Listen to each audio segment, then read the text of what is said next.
कधीच नाही चुकणार तुमचे फेवरेट टीव्ही शोज झी5 सोबत, तेही एकदम फ्री। तुमचं लग्न कसं झालं? माझं अरेंज मॅरेज आहे। ॲक्च्युली आमचं नात्यातच आहे। माझ्या आत्याने आमचं जमवलं। आम्ही बहिणीच्या लग्नाला एकत्र भेटलो आणि तिथे हॉलमध्ये मी एकटीच मुलगी होती की मी फेटा बांधला होता, बाकी कोणीच फेटा बांधला नव्हता।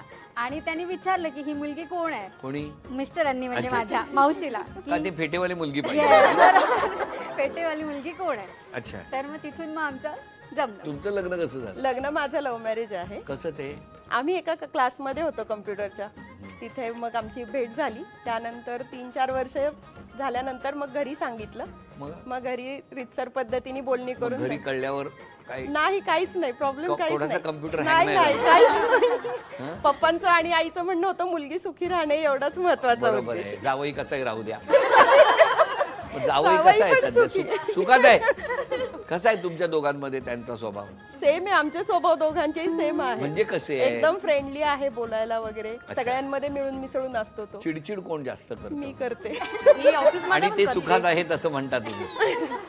मी ऑफिस मध्ये पण चिडचिड जास्तच करत होते। आणि एवढं करून तुम्ही असं कुठल्या आहे म्हणता की माझे मिस्टर सुखात आहेत? हो आहे। नाही म्हणजे भांडला नाही तर तो येऊन बोलतो ना, सारिका तू भांडलीच नाहीस ग, खूप दिवस झाले। त्यांनाच फार हाऊस आहे, हो ना? तुमच्याकडे कसं काय? आमचं पण लव्ह मॅरेजच। कसं ते? कुठे? ऍक्च्युली माझे मिस्टर त्यांच्या आत्याकडे राहायचे समोर समोर तुमच्या घराच्या समोर? घराच्या समोरच। मग तिकडेच जमलं आमचं। काय जमलं? कुठे? लोकेशन काय? लोकेशन आकुर्डी। आकुर्डीला? हो। आणि ते का म्हणजे जॉबला होते आणि मी कॉलेजला होते। मग येता जाता बघायचे, बाहेर यायचे, मग ओळख झाली आमची। मग पुढे लग्न जमलं। कळलं कसं सगळ्यांना? ऍक्च्युली मोठ्या भावासाठी थांबले होते, मग त्यांचं झाल्यानंतर आम्ही सांगितलं। आमच्या त्यांच्या आत्याला सोडून सगळ्या लाईन मध्ये माहित होतं आमचं। लाईन मध्ये? मग काय नाही सांगितलं, नंतर कोणाचाच काही प्रॉब्लेम, विरोध नव्हता। चला, वाटलं लाईन क्लिअर होती तुमच्या लाईन मध्ये? असं वाटलं होतं होईल काय, ते काहीच नाही झालं। माझं अरेंज मॅरेज आहे, ओळखीतनंच आलं होतं, ठरलं आणि झालं।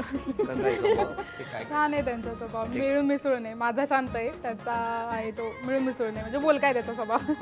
काय करतात ते? आमचं बिझनेस आहे, गार्डन शॉप आहे आमचं चिंचवडमध्ये। माझं पण अरेंज मॅरेजच झालेलं आहे, नात्यातलंच आहे।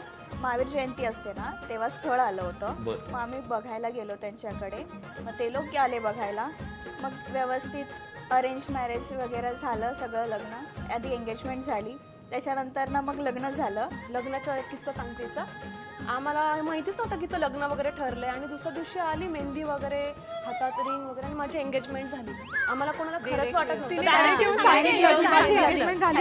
गावाला जाऊन ते एंगेजमेंट वगैरे सगळं करून आली आणि ते माझी एंगेजमेंट पण झाली। आम्हाला खरंच वाटत नव्हतं, किती तर दिवस आम्हाला खोटंच वाटत होतं तिची एंगेजमेंट झाली। त्याच्यावर भांडलो पण,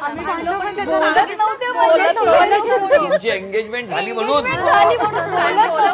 आम्हाला सांगितलं नाही म्हणून बोलत। अच्छा, मला वाटलं एंगेजमेंट झाली, चांगलं झालेलं भगवंत नाही। झी5 ॲप डाउनलोड करा आणि पहा सर्व एपिसोड्स एकदम फ्री।